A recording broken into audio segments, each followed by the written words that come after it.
Hi there, welcome back here on the show. And this is Prime On, and if you just joined us here on the show, you're very much welcome back. You know what we do on Tuesdays. We bring you, our health conversation, which of course is good living. And today we're looking at something very, very dear to our hearts because it's the month of love and we want to make sure that your heart is in a good place, all right? So we're talking about affection and we're talking about what it does to the human body in terms of how you operate as a human being. And of course, you also know that we're celebrating love, and so it's very, very important. We're still reminding you to do well to send your messages to WhatsApp when we talk about the most photogenic couple. You already know what we're talking about, and so do well to send your entries. So we've received some of them. We'll continue to receive more, and we're posting them on our Facebook page. So all you have to do is to go there and get the engagements going on.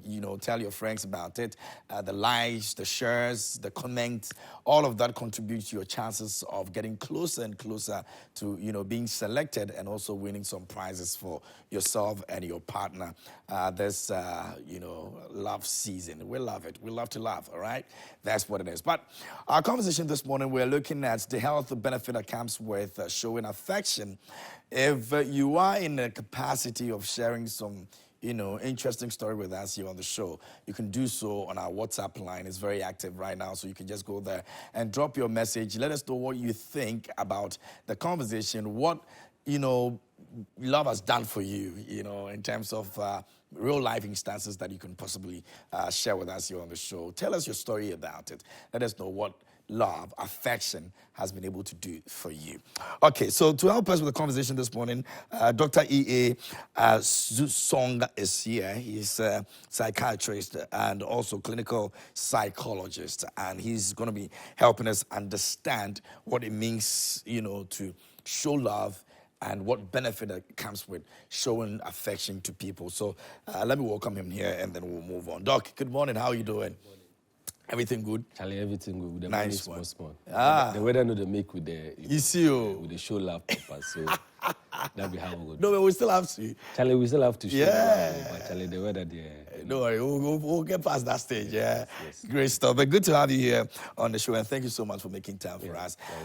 First of all, let's try and understand what affection is all about. If we say affection, what exactly are we reading into? Yeah, so when you talk about affection in psychology, what that simply means is showing love and then understanding what that love is and giving back that love. Okay. So that is just what affection is. So it's an intense feeling or emotion, That's just what basically affection is. And it's a two-way street. So you give and then you take it. Okay. Yeah. So, for example, if you have that with you, and you don't give it back, it means that you benefit, but the other person who is not getting it back does not benefit. And does not benefit, exactly. And so that's what it means. So you give it, and once you give it, you are supposed to be able to understand it when you receive it. So if, for instance, you are showing me some form of affection, you are showing me some form of emotion, whatever you are giving me, I should be able to understand it and give it back to you. Okay. You understand? And it can come in different forms. Affection does not necessarily mean that it has to always be good. It can be a bad form of affection. It can also be a good form of affection. And so that's basically what it is all about. Let's try and understand the good and the bad. So what makes it good and what makes it bad? Yeah. So it depends on the kind of affection the person is giving to you. So you can give a negative vibe or a negative energy back to the person. So if, for instance, I show some form of anger to you, such an affection is negative, and it makes the person feel bad within himself. But if I give you a pat on your shoulder, it is a good form of affection, and it gives you a sense of fulfillment and a sense of good feel within you. And then once you have that sense of fulfillment and within you, you can give back that same form of energy back to the another person or to other individuals. Okay. Yeah. So it runs through in circles like that. Yes, it runs through in circle like that, And so it is interpersonal, intra, within yourself. So once you give it back to me, I feel it intra, and then I give it back to the people around me. Okay. And so that is what is all. So if it's negative, you also end up sending negative vibe to those around you as well. Exactly. And so sometimes you have a feeling of, you have a vibe of, you had something that happened in the morning between you and your partner.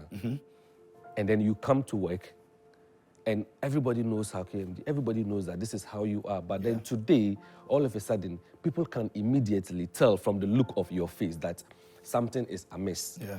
You know, that kind of feeling that people would usually see on your face without necessarily being able to pinpoint that this is particularly what is wrong with, is the energy, is the affection you are giving back to the person. And so in psychology, we would have what we call, so you can have the mood of the person and the affect of the person. Okay. You know? So when we talk about the mood of the person, the mood is what you tell me that this is how I am feeling. You are telling me that this is how I am feeling. It's subjective. I cannot tell. Okay. But the affect is what I see you radiating based on how you are feeling within you. Okay. I don't know if you get what I'm trying to say. That's the difference between the mood and that is the difference between the mood and the affect. So the mood, you tell me that, oh, today this is how I feel. I feel a bit sad. However, although you are telling me that you are feeling sad, I am not in you to be able to tell that this is how you are feeling. That does not mean that you are wrong about how you are feeling. Yeah. Then the affect is reactionary. The affect is what you are radiating, what you are giving back into the environment. And so that is more objective. So somebody would say that today KMG feels happy. But within you, you know you're not. You know you are not happy. Okay. And so that is what the affect is. So that is what you will use to measure and decide how somebody is feeling or somebody's affect. And to do that, it is reactionary, like what I said. So you are reacting to something, or something is happening around your environment and you are reacting to it. It can be unconscious or conscious. So basically, that is what we mean when we say mood and affect. Wow, interesting. So, for example, if you get to an environment where somebody is feeling maybe sad or something, and you are seeing the person involved in a certain activity, based on that activity, you can tell that it is true, I feel this way about the person. Exactly. And not necessarily what the person thinks that he or she feels. Exactly. And that is what it is. Wow. Yes. It doesn't also nullify the person's feeling in any way. It doesn't nullify the person's feeling. For instance, you can tell that, oh, you are in a good, you have a good vibe, you are having good energy right now. Yeah. That is affect. That is what you are giving to us. That is what you are giving to the outside world. That is what you are giving to me right now. That is the vibe I am feeling about it. That is your affect. But within you, you feel sad. That is your mood. And so sometimes it can be congruous, it can be the same, other times it can be different. So the fact that you are telling me that you are feeling sad, yet you are showing signs of happiness, does not mean that you are not feeling sad. Okay. And so you can have somebody who comes to work. This person has been clinically diagnosed of depression. This person comes to tell his psychiatrist that, doctor, I am feeling very sad. I am feeling very hopeless. I am feeling very helpless and weightless, and I want to end my life. However, this person comes to work and is smiling, is bubbly, and and it's difficult for you to be able to tell. And so that's what makes the difference. So whereas mood is subjective, the affect is objective and reactive based on the environment and based on the things that are happening. Yeah. Okay. Now let's look at the mental state of people and what affection contributes to it. So if we say somebody is not loved, somebody is being loved, how does that affect the mental health of that person? Yeah, very important question. So if you tell me that somebody is being loved, love is an action verb. It's a doing word. So somebody shows you love based on certain parameters. I may think that I am giving you love, however, to you, you are not receiving love. Based on the fact that your understanding of love differs from my understanding of love. Okay. So I may be giving you love in a particular way, but to you, you do not communicate that same love language. You do not communicate that same feeling and sense of love. For me, I feel that you would love me if you give me a pat on the back. But for you, I need to tell you good things. I need to tell you that, oh, you are looking very handsome, you are dressed smartly, and all of that. And that is what usually brings about the disparity, both in interpersonal relationship and in our relationship with other people. And so, to give love, you must know what love means to the person. Okay. If you know what love means to the person, you will communicate that person's love language. And that is very, very important for people to understand. So you cannot tell me that the person walking on the street, you have, say, somebody who is walking on the street, is a beggar. You know that this person is a beggar. Then you go around and then you give the person a sense of encouragement, a motivational word. Yeah. You understand? You give the person a motivational That's word. all you have. That's what you have. You know, that's what you have. Yeah. And to you, if somebody gives you a motivational word or somebody gives you a motivational verse, either from the Bible, from the Quran, or from wherever, it uplifts you. It makes you feel loved. That's to you. You are driving in your car. Yeah.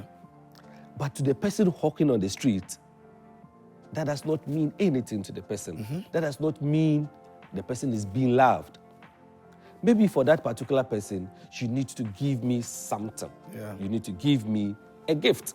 You need to give me food for me to know that you are really in love with me and not by what you see. You say. And so that is very important for us to understand that distinction. And then when we are relating with people, both at work, both in our families, both at whatever social event, we understand the love language the person understands and communicate such a love language. And so people would say that because love is a doing word and an action verb, we grow in love. And you may never really know the person until you have lived with the person and interacted with the person to know the love language of that particular person. And the person would then begin to feel loved by you. So it's a process. It takes a while. Exactly. You need to examine the person's, way of Excellent. understanding what love is. Excellent. Before you are able to give the person. Before you are able to give a person the example. Sometimes, however, you can know instantly. You understand? Although it's a process and it takes time for it to be fully developed, in some instances, some people are able to communicate the love language of another person. It might not take a long time. It might not take a long time. It varies. It can be short, it can be a year, it can be 2 years, it can be 3 years. It varies from person to person. You mentioned that you may have to give the person a gift for the person to understand that, this person loves me. Yeah. Others too, you may have to just use words to encourage them and all of that. Yeah. It's showing affection always physical, or there's another aspect where maybe emotionally or mentally, psychologically, you can also let people know that you are in love with them. Yes, so showing affection or showing love is not always physical. And like I said, it is person dependent. Dr. Chapman would say that there are 5 main love languages that you can use to show affection to a person. And this one varies. So it can be physical touch, where the physical touch, you have to even go into details with the physical touch. The physical touch can just be, hold my hand. That's for me. But for another person, his love language is physical touch. But I want you to hug me. I don't want you to hold my hand. Okay. For another person, I don't want you to hold my hand. I don't want you to touch me. I want you to have sex with me. And that's what the person And that is understands. the love language of the person. So you can have physical touch, then you can have gifts. Give me money and give me more money. More money. Buy me more flowers, buy me that laptop, buy me that iPhone, buy me that latest thing. That is what the person understands. And so if you are with a woman, you are with your friend, and your friend's understanding of love is to buy me things, is to give me things. Charlie, give me the latest shoe, give me the latest, You have to communicate to that person. And that is the only way in which that person would understand that you are in love with me. And for another person, it is acts of service. Oh, do you need help? Charlie, let me hold your bag for you. Let me do this for you. Let me clean your shoe for you. Let me do this for you. You understand what I'm trying to say? That is that person's understanding of love. And that is what makes the person feel loved. And for another person, it is quality time. I just want you to be by me, uninterrupted. I want to feel your energy. I want to feel your vibe. I just want to look at you uninterrupted. We are sitting together and just enjoying ourselves, the conversations that we are having. Not being interrupted by our phones, not being interrupted by social media. That is that person's understanding of love. Spending quality time together. It's not that I want to be sitting with you and then you see something pop up on social media and you start discussing about it. No, I want you to focus on me. I want you to be attentive on me, and I want you to discuss me and understand me. That is that person's perspective of love. And for another, it is words of encouragement, words of affirmation. Charlie, you day for more, this be how you day. Charlie, I dey feel you, I dey feel the vibe, this kind of encouragement. And if it is your partner, oh, you're looking so beautiful, I like what you are doing for me, you are the perfect woman in this world, And so in this month of love, if you do not understand your partner's love language, there's a big problem that is ahead of you. There is a big problem that is ahead of you. And you think that you need to write and couch the best poetry, the best message from Shakespeare and from wherever and send it to your partner. For all you know, your partner will tell you that this is not what triggers me. So is that all? Yeah, but Doc, I understand. I mean, sometimes it's a bit inconveniencing knowing that you really in love with somebody. You really want the person to be happy and feel loved. But then again, the person's love language is a bit expensive. Let me put it that way, quote unquote, expensive. Because like you mentioned, there are some you just say, I love you, or I like you, or you're wearing a nice shoe, and that's it. Some you need to go and buy expensive things, cars and all of those things for the person to. In this state of economy, if you are not able to provide that, it means you don't love the person. The person doesn't feel loved. It's not that it means you don't love the person.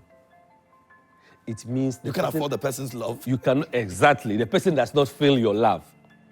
But how are you supposed to when you don't have the means? No, you see, that's what you are talking about. When you spoke about it being expensive, I was looking at it from even a different angle. Okay, which is? You were talking about the person wants gifts, maybe buy a particular iPhone. But for all you know, because that person's love language is gift, sometimes it does not really matter how expensive the gift is. For sometimes, the most important thing is that you are getting something for the person. Okay. But you need to have open, honest communications with these particular people. Not necessarily saying that, Charlie, so what do you want for this Val's Day? That one there, don't even try. No, you don't even try it. You understand? That person's love language is like, exactly. You can't buy. Exactly. So you follow the cues, the communication cues, the kind of things the person is saying, the kind of communication, the kind of things that the person is saying intuitively. What is the person saying? What is the person yearning for? And for all you know, it could just be a pin. For all you know, it could just be a very cheap bracelet that is made at Art Center. You understand what I'm trying to say? But like you said, sometimes communicating the appropriate love language to your partner can be very expensive. Because if your partner's love language is quality time, but in this current economic situation, you need to be on the road to make money. You need to have time to go make the moolah. And the person's love language is, come sit with me for 2 hours uninterrupted. How am I going to do that? You understand what I'm trying to say? And so that sometimes brings about the difficulty. And that is why we would usually advise that we need to have honest communications with our partners. We need to let our partners understand our situation and know that at this particular point in time, this is what I can give. If your partner's love language is to buy a particular gift or to go on an expensive cruise in a yacht, and you let your partner understand that, I understand, I know this is what you want, but please anticipate. It is in the pipeline. Yeah. I have the potential to provide it for you. Let your partner understand that you are in the process and the partner is seeing the daily advancement, the daily improvement, or the daily abilities you are making in order to be able to get that cruise he has for the person. And the partner would appreciate it. If it takes a long time and it doesn't Exactly. come, so If it takes a long time, it doesn't come then. Anyway, if you just joined us here on the show, Yeah. this is our Good 11 segment. We're talking about the affection in relationships, and relationships you can describe whichever relationship you want to, talk about, maybe friends, whatever it is. But we're looking at the affection and what it brings to the individual that you are in that relationship with. What does it add to, our lives, the benefit that comes with that. So you can share your thought with us. Let us know. If you've been in a situation like that, we've spoken about love language and all of that. We'll be getting into the other aspect of our mental state and what it does to it. Does it make us grow older? Does it make us, release stress and all of that? Doc is here. Doc Azusong is here. So he's going to walk us through all of those things that we need to do. But we're inviting you to be a part of the conversation. So all you have to do is to go on our WhatsApp console, and our number is on the screen. Just type whatever it is you want to know, what you want to share with us, and then we'll take a look at that, right? Yeah, that's what it is. So it's Val's Day, and I'm sure a lot of people are looking forward to showing love and all that. Doc, so if I'm able to, Rosalind's birthday was yesterday. She said she didn't need anything flowers. She's had a lot of them. Yeah. She needed something substantive. Like, don't bring me flowers. Yeah. Bring me something I can hold and use and say yes and all. Is it wrong for somebody to think that I have received enough of this, but I feel my heart yearns for this iPhone 15, iPhone whatever, or a car, instead of just, is it wrong mentally? No, it's not wrong. That is what would make the person happy at that particular point in time. It is not wrong at all. That is what is going to bring happiness to the person. That is what, sometimes we do not really see the little things that happen by the fact that you have given or shown love to the person, by the fact that you have made the person feel a particular perspective or had a particular understanding of you. If she says that I have had enough flowers for the year and I do not need flowers anymore, get the person something else. If you cannot get what the person wants, let the person understand that you are in the process. Because all human beings, all of us, we are so cognitively mature that we understand. But it depends on how you explain to the person for the person to understand. Sometimes you may not really need explanations, but sometimes your actions alone would help the person to understand what you are doing. So it is absolutely not wrong for the person to say that this year I do not need chocolate. It is absolutely not wrong. There is nothing wrong with somebody who has been receiving chocolates all the time and this year decides that I do not need chocolates. I want something else. I want flowers. This year, I do not need flowers. All I want is a kiss. You understand? There's absolutely nothing wrong with that. And in the case where you're not able to afford, what does that do to the person's mind? Yes. The person's mental state. Exactly. And so now this is where we have what we call cognitive dissonance. Okay. For every person, your thoughts determine how you feel. And your feeling or emotions, the affection you are showing to people, emotions, which is all clustered under that, determines how you behave. Okay. And so that is the theory. So let's look at the link again. Your cognition or your thought about whatever, you understand? Yeah. Determines how you feel or the kind of emotions you are going to show, which will indirectly or which will directly link to how you would behave towards a person or towards the society or whatever. And so if in my thoughts or in my cognition, you do not get me what I want to make me feel loved, what that happens is that it would then make me have negative emotions or negative feelings. These negative feelings would in turn make me behave in a way that you do not like, or would make me behave in a negative way. And so if for the person, this is what you need to get for me to make me feel loved, and you break that chain, it changes the person's thoughts or perspective about you. The change in that particular thought and perspective about you will then make the person radiate feelings of unlove, will then make the person radiate a sense of negative emotion or a sense of negative behavior towards you in the end. So by not reciprocating the love, by intentionally not greeting you, by intentionally insulting you, by getting irritable, by getting angry at the least thing. And so that is what that can happen. And so for that, so in most instances, somebody who is depressed, it can happen. Somebody who is having a psychotic episode, it can happen. Somebody who is having postpartum psychosis, all of these, anxiety and all of these things, it can happen in the person.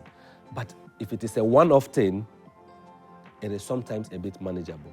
But this or these acts begin to accumulate little by little, little If the by person little. keeps disappointing you Exactly. all the time, when you want this, the person doesn't get that for you. It keeps accumulating little by little, little by little. And then they will then explode and show as a mental illness. Whoa. And It can get to that point. Yes, it can get to that point. And that is how it will usually start. You understand what I'm trying to say? Because we would then classify that as a stressor. Get me this. Oh, I can't get it for you. I'll get you something else. Get me this. Oh, I can't get that for you. So it continues. It continues like that. Like that. It continues like that. And then cumulatively, you begin to have conflicts in your relationship. And let's take note that this relationship we are talking about, we're not just talking about an intimate relationship. Even your friend's love language is get me this, get me this. Oh, get me this. Oh, I'll get it for you. You don't get it. Get me this. I'll get it for you. You don't get it. Get me this. You don't. With time, your relationship with that friend of yours will begin to disintegrate. Then you will be having conflicts. You understand what I'm trying to say? What that can happen is that in some scenarios, it can just immediately lead to a loss of your relationship or a breakdown in your relationship. And so the person stays away from the stressor, gets rid of the stressor. Yeah. And once the person gets rid of you, the person does not want to have any thought of you. The person does not want to have anything to do with you. And that would save the person's mental health. In that there is something that always comes in to cause dissonance in my thought patterns. Because the thought of you brings about negative emotion, makes me behave in a negative way. And so the person would get rid of you. In some instances that the person cannot get rid of you, and this continues, we'll give an example of, let's say, in a marital situation where the emotional abuse, and I'm not talking about beating your partner, I'm talking about the emotional abuse. It continues progressively and progressively and progressively, and the person cannot get rid of the stressor, it would come out as evidently negative emotions. That negative emotions, everybody, maybe the people close to you would begin to see it. Then subsequently, other people around would begin to also see it as well. Then that's when you begin to have the social withdrawal, they're not eating, they're not sleeping, the feelings, I want to kill myself, and all of those things. And then you end up in a psychiatric institution. So it can be that bad, but... Yes, it can be that bad. So it means that, per what you're saying, there could be something called insufficient love. Yes, there is. There is. And people feel it all the time. But it comes in troughs, bits, highs and lows. Are there stages that, if there are stages, can we understand some of the stages? Like, how do you get to that point where you feel like, I've been insufficiently loved? So that's what I'm saying that. So you would be able to tell us that. You would be able to know that subjectively. Before, when it becomes worse, it becomes objective for other people. So then we begin to know that, okay. Exactly. So my partner would begin to feel that now I do not want to have sex with my wife, my husband anymore. And with time, it goes on for a long time. With time, this will metamorphose into, I do not even want to talk to him. When he talks to me, it hurts me. Now, I do not even want him to have anything to do with my children. I want him to stay away from me. And then with time, it will lead into, I want to kill myself. You understand? I am making this very simplistic, but then it is over time. It's a stage. You understand what I'm trying to say? It is over time. And so that particular insufficient love that you are giving to the person is a stressor. That is what I want you to understand. And for the sake of viewers who may not understand what a stressor is, it's simple. A stressor is that which causes an imbalance in your state of being. That's a simple definition of a stressor. And so, you can have different types of stresses. If you go and stand at the wache queue, you are waiting to buy wache.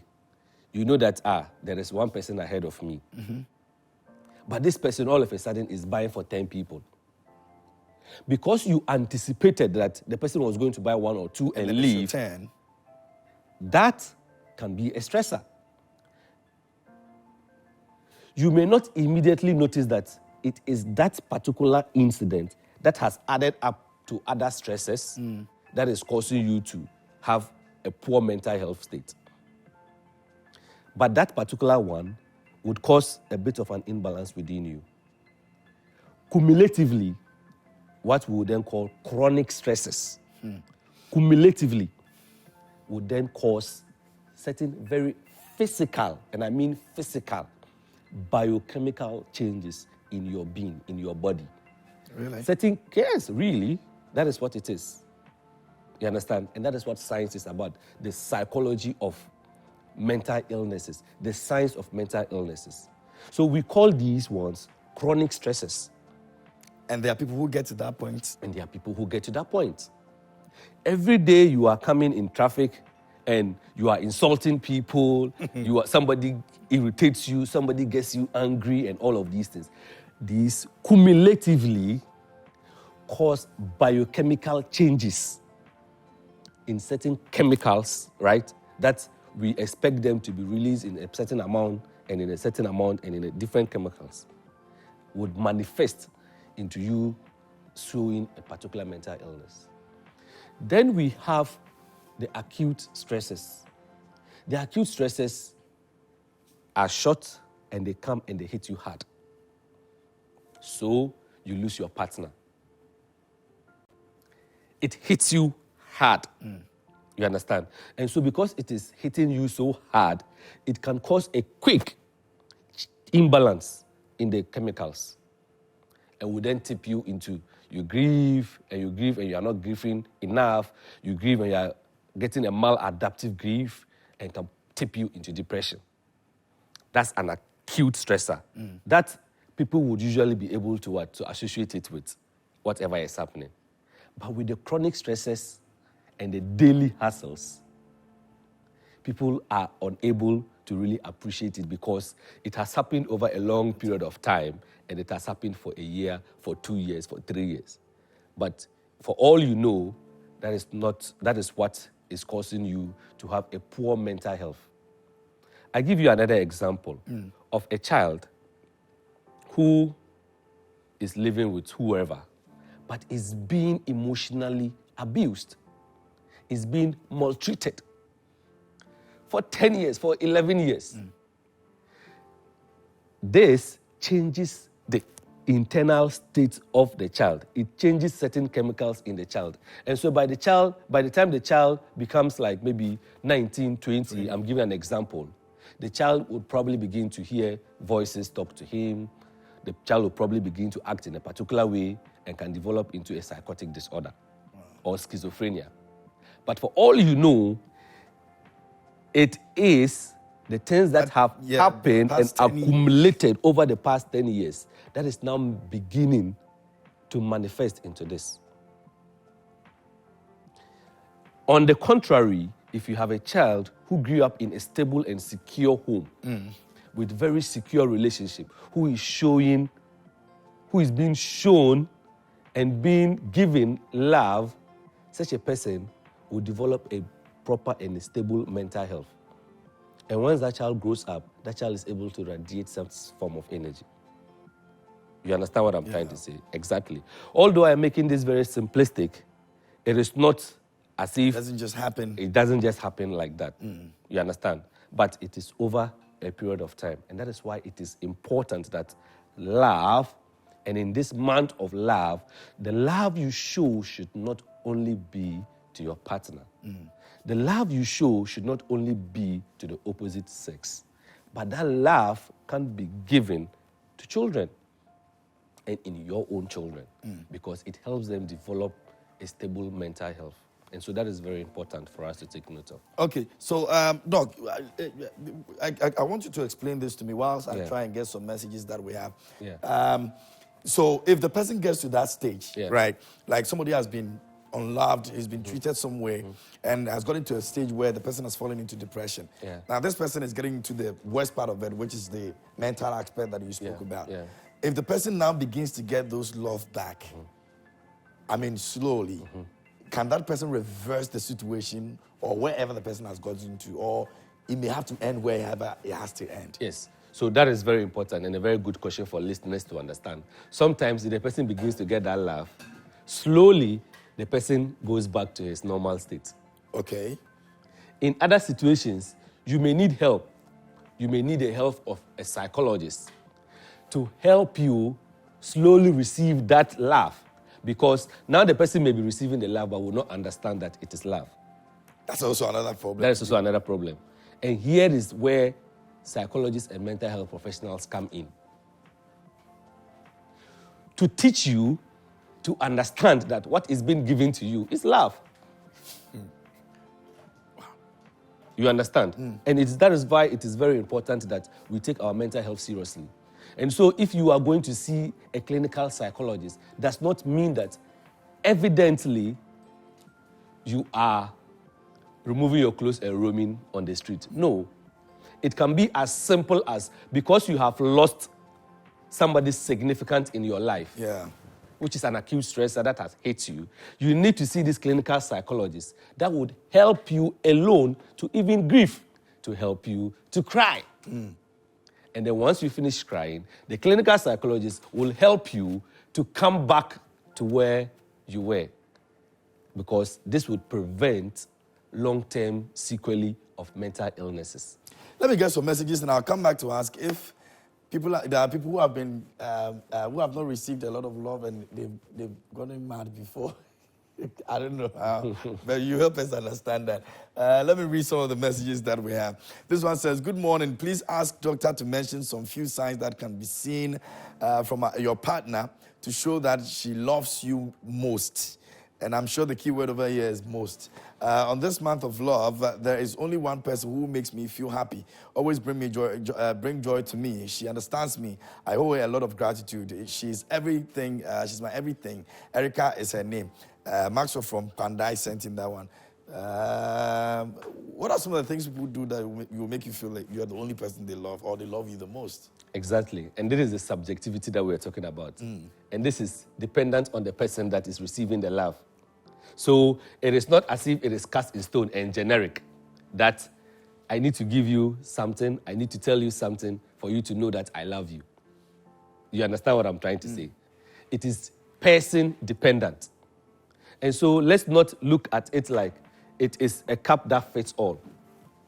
Because what you may see as being shown love, I may not see it as being shown love. And so I cannot pretend to sit here and say that if your partner does this and this for you, it means your partner loves you.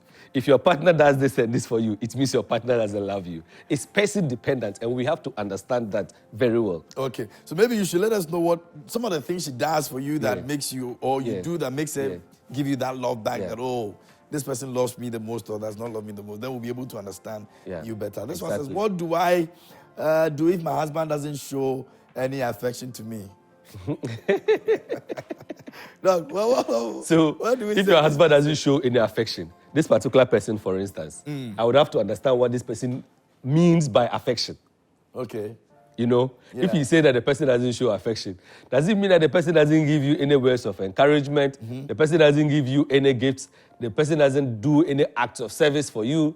The person doesn't give you any physical touch or what? You understand what I'm trying to say? Okay.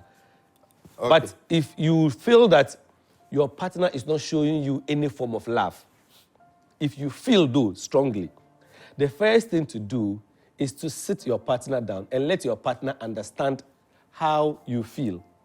Let your partner understand that I am being shown a love here, or if there is any word like that, I am not being shown any love. And that I want you to begin to show me love. And this is how I want you to show me the love. Have this honest conversation with your partner, and I'm sure your partner would meet you at your point of need. Okay, so then again, at what point do we get to, in terms of when we are unable to understand that we have been loved? Do we get to a point where you have to end up at the psychiatric hospital? Yeah. And at that point, nobody can even talk to you for you to come out of it. You mentioned that there are a point where you need psychiatrists to help you with that. But at what point do you get that that as for this one is condemned? Let me put it in that language. So we have to just take the person to wherever. Yeah. To take the person. You see, and that's very important. And that brings us to early recognition of mental illnesses. You know yourself. You know who you are. You know the kind of things you think about. You know the kind of things you do. You know the kind of emotions you show. You know the kind of emotions you love. You understand what I'm trying to say? So we look at it in these three perspectives. You know how you think. The people around you know how you think. They know how you behave, and they know the kind of emotions you love. So if at any point in time you begin to notice that your pattern of thinking has changed, you know that this is my career pathway, this is what I have planned, this is what I want to do. And then I'm giving an example, then all of a sudden you tell us that, oh, today I have gotten a rude awakening, and then I'm a prophet of God, and I'm an angel, and I can deliver you from all sorts of ailments. That alone in itself can be an indication that you need to seek help. If you are somebody who is a lover of football, and anytime you go and watch football, you enjoy, and you enjoy it. You feel pleasure from it. But now you have noticed that when I watch football and I watch Chelsea, and Chelsea even win by 10-0, I do not feel any pleasure in me. That is an indication that you have to seek help. Okay. Sometimes you may not be able to notice that, but the people around you may be able to notice it early, before you notice it. If the significant people around you notice that, then you need to seek help. It is better to be cautious than sorry. Because if you come to seek help, we would not tell you are sick if you are not sick. If you come to seek help, the help can just even be once. It can be twice, it can be 3 times we would see you, and then you are gone. You understand what I'm trying to say? So we would always want people, even if you are in doubt, come and see the mental health professionals. And let us say, oh, everything is going on well, and you can go on with your... Yes. So we don't have to wait until it is visibly clear and the person is talking to himself, and the person says, I want to kill myself, and the person is removing himself naked and walking around. We don't have to wait until that point before we come. Once you notice any change in the person's thought, change in the person's emotions, the emotions the person feel and the emotion the person give back, once you notice any change in the person's behavior, at that point in time, I would advise that you seek help. Okay. This one says, keep up the good work. That's on identity classic actually sent in that one. So some of the messages that have come, we'll try and say, but we'll be wrapping up shortly. But we'll try and see how many messages that we can do before we wrap up on that. Doc, so, I mean, technically it means that we can do a lot of good this month, especially by showing a lot of people love, in terms of our relationships with them and all of that. Let me try and see this one, and then I'll probably ask by one question, and then we're done. This one says, hi, KMJ, please, I want to ask Doc how I will deal with the stress, especially when your partner's attitude changes towards you, and he isn't ready to see his change and doesn't listen to what you say. How does a person deal with such a stress? Leave the house or fight or what? Yeah, so if you have already, like from this particular instance, you have already spoken to the person is unwilling to change, then you can get your social support system to come in and help you. So you can speak to the person's friend, everybody who, in my church, for instance, every couple, you have someone that you talk to if there is a problem between the two of you. Okay. You understand? It may not necessarily be in church, but it may be in your family, that if there is a particular situation that the two of you cannot resolve, then you would have to speak to this third party to come in and try and help you. Or if you do not want to do any of that, it's as simple as even coming to the mental health professional. And once you speak to the mental health professional, sometimes, although we may think that the problem is from our partner, if we speak to a mental health professional, we may be able to identify that it is actually coming from you. And you may probably change something about you in order for the person to... It makes it easier for that person to also come back. To also come make back. things work. Yeah. Great. So it is not good to run away. Running away... Stay inside. Stay inside. And deal with Stay inside. No, not just and deal with it. Stay inside and solve it. Okay. You understand? Stay inside and solve it. Yes. Okay. All right. And don't stress yourself too much. Like Doc said, Yeah. look for someone else and speak to the person or a mental professional. They will handle the stress for you and then you'll be able to get things sorted. This one says, good morning. Please, I have been married for 6 years now and my husband has never brought me a gift. And when I complain, he seems not to understand me. I have to even be begging him to touch me because he's always on his work and the whole thing is driving me crazy. No, we're not crazy yet. We don't get there yet. But this is serious. Yeah. So, I mean, she needs to keep trying. She needs to sit down with the partner. Well, she's been doing this for how many years? 5 years? Yes. So you can't always be trying for, Yeah, that is very important. You can't always be trying, you understand? So all these are examples of situations in which you need to speak to a mental health professional to help you. And that is why the hospitals are there. We just do not give only medications. We also do what we call talk therapy. And talk therapy is so important and integral in our being as people that talk therapy alone can help resolve this situation. Yeah, because I can imagine being with a man for 10 years and it looks like he doesn't even get one gift set. Check like toffee set. Alewa set. That one. See, with the men, we are not happy with you. Whoever you are, the men is not with you. Yeah. Okay, last one. This one says, please, why is it that there is more love in relationship than marriage? Is that true? You see, we have to understand that like we said, love, a doing verb, and it's a process. It takes time to develop.